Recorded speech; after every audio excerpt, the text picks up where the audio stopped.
Hello दोस्तों, कैसे हैं आप लोग। उम्मीद करता हूं आप लोग अच्छे होंगे और आपकी पढ़ाई अच्छे से चल रही होगी। ध्वनि के अगले लेक्चर में आज हम लोग बात करने वाले हैं ध्वनि के परावर्तन के बारे में, रिफ्लेक्शन ऑफ साउंड। तो रिफ्लेक्शन ऑफ साउंड को समझने के लिए थोड़ा सा हमको डीप में जाना होगा। क्या डीप में जाना होगा? थोड़ा पीछे जाना होगा। क्या पीछे जाना है? तो प्रकाश को याद करना है। याद होगा हमने प्रकाश के परावर्तन के बारे में पढ़ा था। प्रकाश के परावर्तन का मतलब होता है जब वो किसी परावर्तक सतह से टकराती है तो वो उसी माध्यम में वापस लौट जाती है। तो इसी गुण को हम लोग क्या कहते हैं? परावर्तन कहते हैं। तो प्रकाश की भांति ही ध्वनि भी किसी भी कठोर सतह से या फिर द्रव या ठोस से टकराकर उसी माध्यम में वापस लौट जाती है। इसी को हम लोग क्या कहते हैं? ध्वनि का परावर्तन कहते हैं। तो जैसे कि हमने कहा कि मान लीजिए अगर कोई हमारे पास सतह है, इस सतह पर अगर कोई ध्वनि तरंग आती है, इसी से टकराकर इसी माध्यम में ये पुनः वापस लौट जाती है। ध्वनि के इसी नियम को या फिर इसी गुण को हम लोग क्या कहते हैं? ध्वनि का परावर्तन कहते हैं। ठीक है। और याद रखना है अपने को कि ध्वनि का परावर्तन जो है, जो प्रकाश के परावर्तन के नियम होते हैं, उन नियम का भी पालन करती है। जैसे कि मान लीजिए हमने बताया था कि जो परावर्तक सतह है, जिस कोण से परावर्तक सतह से टकराएगी उसी कोण से, मान लेते हैं x है और ये y है, तो एंगल x और बराबर होगा एंगल y के। मतलब जिस कोण से टकराएगी उसी कोण से वापस भी लौटेगी, और जिस सतह से जिस माध्यम में से आएगी उसी माध्यम में वापस भी लौटेगी। ठीक है। और यहां पर जो बिंदु होगा, जो जिस बिंदु पर टकराएगी उसी बिंदु से ही वापस भी लौटेगी। अगर हम कहते हैं कि यहां पर ये टकराई और ये वापस लौट गई, तो यहां पर क्या हो रहा है? जिस कोण से टकराई है उसी कोण से वापस भी लौट रही है। इसी को हम लोग ध्वनि का परावर्तन कहते हैं। तो क्या कहता है? तो ध्यान से देखेंगे तो प्रकाश की तरह ध्वनि भी कठोर धरातल से परावर्तित होती है, और ध्वनि तरंग भी प्रकाश तरंग की भांति या प्रकाश तरंग की तरह जो है किसी ठोस और द्रव की सतह से परावर्तित होती है तथा परावर्तन के नियमों का पालन करती है। किसके परावर्तन के नियमों के? जो याद होगा परावर्तन के नियम जो हमने प्रकाश में पढ़ा था, तो प्रकाश के परावर्तन के नियमों का पालन करते हुए ध्वनि भी ठोस या द्रव की सतह से टकराकर उसी माध्यम में लौट जाती है। इसी को हम लोग ध्वनि का परावर्तन कहते हैं। और ध्वनि तरंग का तरंगदैर्घ्य अधिक होता है, वेवलेंथ अधिक होता है। जैसे कि वेवलेंथ क्या होता है? जैसे कि ये वेव है और ये इसको कहते हैं स्ट्रिंग और इसको कहते हैं गर्त। तो दो लगातार स्ट्रिंग के बीच की दूरी को हम लोग क्या कहते हैं? वेव लेंथ, या हिंदी में इसी को हम लोग क्या कहते हैं? तरंगदैर्घ्य कहते हैं। तो कहता है कि जो ध्वनि तरंग है, इसका तरंगदैर्घ्य मतलब इसका वेवलेंथ जो होता है वो अधिक होता है। इसीलिए ध्वनि तरंग को परावर्तित करने के लिए जो वस्तु चाहिए उस वस्तु का आकार बहुत बड़ा होना चाहिए। इसीलिए हम जब पहाड़ पठार में जाते हैं तो ध्वनि परावर्तित होती है। जब हम कुछ बोलते हैं तो वो ध्वनि वापस हमें सुनाई देती है। इसी गुण को हम लोग ध्वनि के परावर्तन के लिए या फिर ध्वनि का परावर्तन कहते हैं। कहता है परावर्तन के लिए क्या चाहिए? बड़े आकार का अवरोध, बड़े आकार का मतलब बहुत बड़े आकार का अवरोध होने की आवश्यकता है। कारण क्या है? तो ध्वनि तरंग का तरंगदैर्घ्य जो है, वेवलेंथ जो है, वो अधिक होता है बनिस्पत किसके? प्रकाश के। ठीक है। अब इसी गुण से एक टर्म निकल के आता है जिसको हम लोग कहते हैं प्रतिध्वनि या इको कहते हैं, या इसी को प्रतिलिपि ध्वनि भी कहते हैं।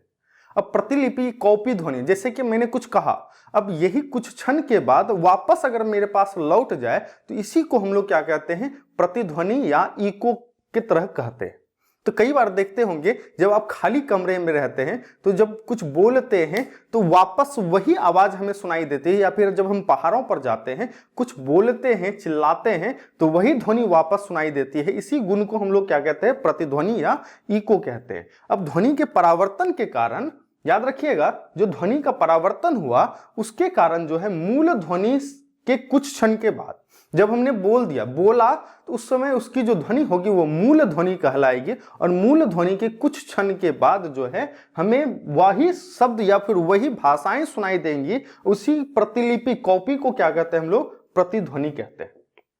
और याद रखना है कि हमारे दिमाग में, जो हमारे मस्तिष्क में जो साउंड है, ध्वनि है, इसकी संवेदना 0.1 सेकेंड तक बनी रहती है। याद रखना है, जैसे मैंने बोला, और आपके कानों में ये आवाज जो है ये मस्तिष्क में, क्योंकि मस्तिष्क ही इसको डिकोड करता है कि हम क्या कह रहे हैं। तो मस्तिष्क में ध्वनि की जो प्रतिलिपि है, जो साउंड है, वो 0.1 सेकेंड तक बनी रहती है। इसीलिए हमें प्रतिध्वनि को सुनने के लिए 0.1 सेकेंड के बाद चाहिए आवाज, या फिर ध्वनि तरंग पहुंचना चाहिए। इसी कारण से जो है, याद रखिएगा, हमारे मस्तिष्क में ध्वनि की संवेदना लगभग 0.1 सेकेंड तक रहती है। अतः प्रतिध्वनि सुनने के लिए मूल ध्वनि और परावर्तित ध्वनि, जो मूल ध्वनि है और जो परावर्तित ध्वनि है या प्रतिध्वनि है, इसके बीच कम से कम 0.1 सेकेंड का अंतराल होना चाहिए। मतलब 0.1 सेकेंड का समय लगना चाहिए दोनों के बीच, तभी हम प्रतिध्वनि सुन सकते हैं, अदरवाइज हम प्रतिध्वनि नहीं सुन सकते हैं। अब प्रतिध्वनि सुनने के लिए किसी परावर्तक पृष्ठ की जो न्यूनतम दूरी होती है वो कितना होती है? 17 मीटर। वैसे 17.3, कहीं कहीं पर आपको 17.3 मीटर लिखता है और कहीं कहीं पर आपको क्या मिलता है? 17 मीटर मिलता है। ये कैसे होता है, इसको थोड़ा सा समझना जरूरी है। इसको समझने के लिए एक न्यूमेरिकल को बनाना पड़ेगा। जैसे कि मान लीजिए कहता है कि प्रतिध्वनि सुनने के लिए किसी परावर्तक पृष्ठ से न्यूनतम दूरी कितनी होनी चाहिए? 17 मीटर होनी चाहिए। मान लेते हैं, माना, इसी को हम लोग सिद्ध कर रहे हैं परावर्तक पृष्ठ के लिए। तो मानते हैं कि 25 डिग्री सेंटीग्रेड पर जो ध्वनि है उसकी चाल कितनी होती है? तो याद होगा 346 मीटर प्रति सेकंड की होती है चाल। अब 346 मीटर पर सेकंड होती है, ये क्या है? आपकी चाल है। और दिमाग में जो संवेदना है, संवेदना या अंतराल जो है, या समय अंतराल, वो कितना है? 0.1 सेकेंड का है। और हमको पता है चाल दिया रहे, समय दिया रहे, तो दूरी का मान निकल सकता है। तो कैसे निकलेगा? तो परावर्तक पृष्ठ से दूरी,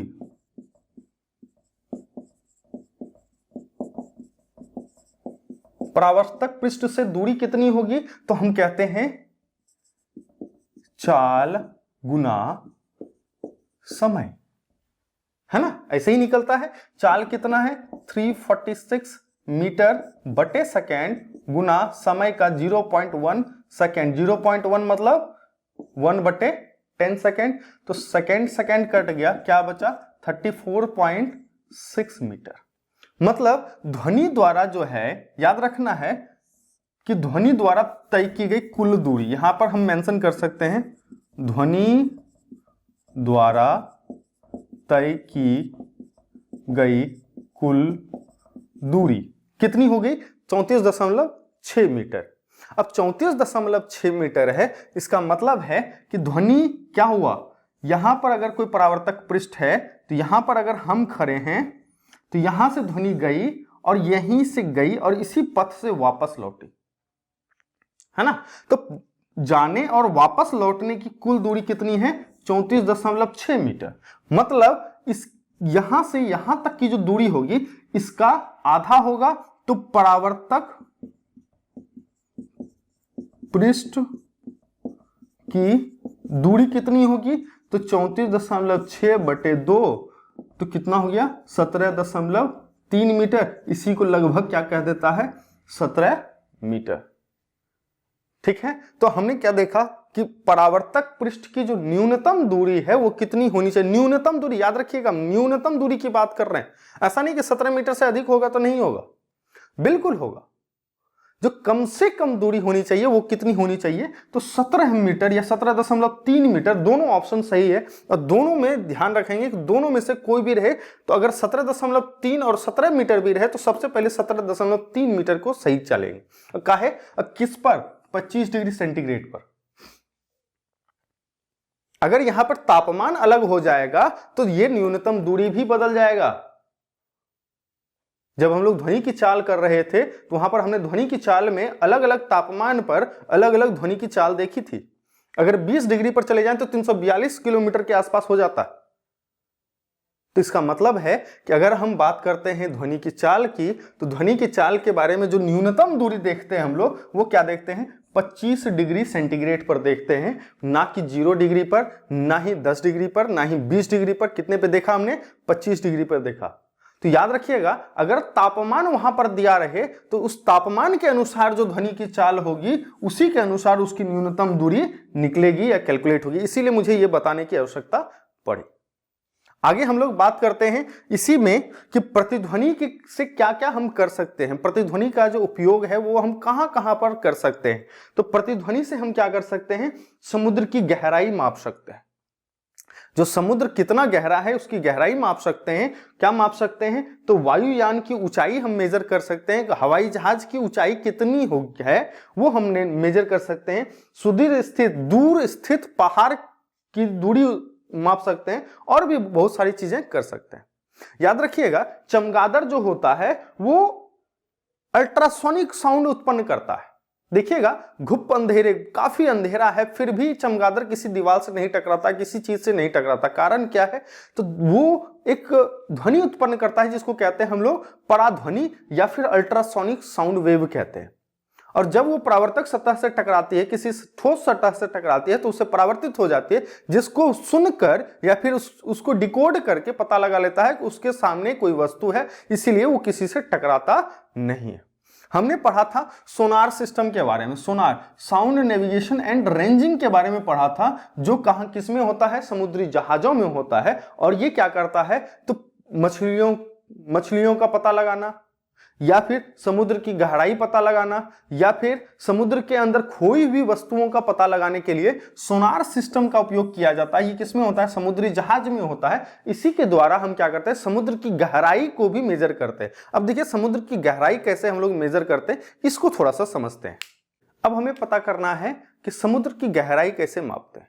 मानते हैं कि समुद्र में समुद्री जल में ध्वनि जो है उसकी चाल, ध्वनि की चाल कितनी होती है, 1500 मीटर पर सेकेंड समथिंग अप्रॉक्स होता है। हमने अप्रॉक्स 1500 मीटर रखा है, या फिर इसका 1541 1531 मीटर पर सेकेंड होता है। हमने 1500 मीटर पर सेकेंड लिया कैलकुलेशन को इजी बनाने के लिए।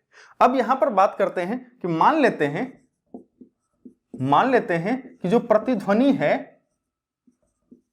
प्रतिध्वनि है वो 2 या आप कह सकते हैं 1 सेकेंड के बाद सुनाई दी है, 1 सेकेंड बाद सुनाई दी है, 1 सेकेंड के बाद सुनाई दी है। जो प्रतिध्वनि है वो कितने सेकेंड के बाद सुनाई दी है, 1 सेकेंड के बाद। जैसे ही सोनार ने छोड़ा और वो प्रतिध्वनि जो है वो 1 सेकेंड के बाद वापस लौटी है, ठीक है। और 1 सेकेंड के बाद लौटने के बाद अब हमें क्या करना है, इसकी गहराई निकालनी है। तो सेम जो अभी हमने दूरी के लिए किया था, न्यूनतम दूरी के लिए कैलकुलेशन किया था, वही सेम प्रोसेस इसमें भी फॉलो करना है। क्या करना है, तो ध्यान से देखिएगा। क्या कहते हैं, समुद्र की गहराई, समुद्र की गहराई कैसे निकालेंगे, तो 1/2 गुना समुद्र में ध्वनि की चाल गुना क्या होगा, समय, क्या होगा, लिया गया समय।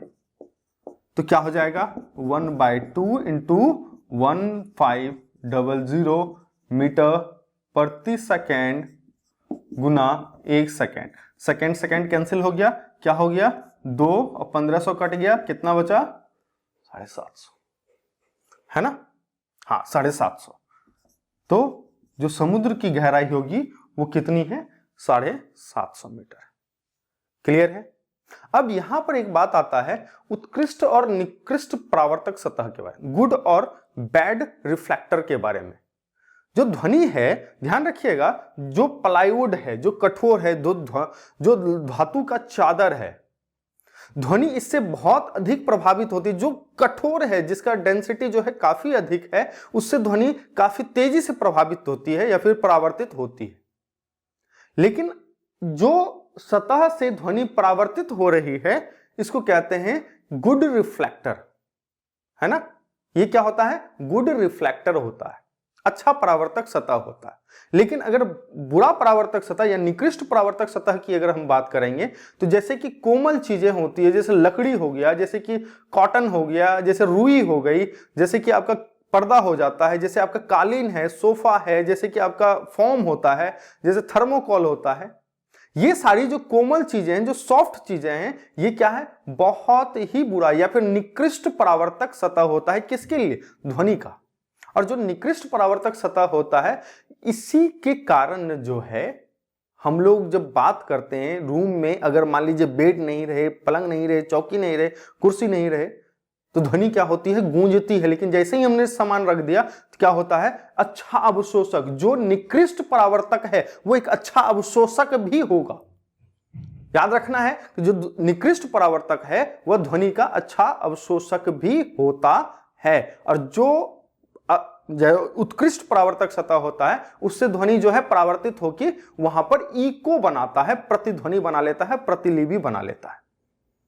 ठीक है, मेरे ख्याल से ध्वनि के परावर्तन में इतना जो मैंने बताया, प्रतिध्वनि के बारे में जो मैंने बताया, या परावर्तक पृष्ठ के बारे में जो बताया, जो गहराई के बारे में बताया, जो न्यूनतम दूरी के बारे में बताया, वो चीजें आपको समझ में आई होंगी। उम्मीद करता हूं आप इस वीडियो से लाभ ले सकते हैं। तब तक के लिए जय हिंद, जय Bharat. Thank you so much.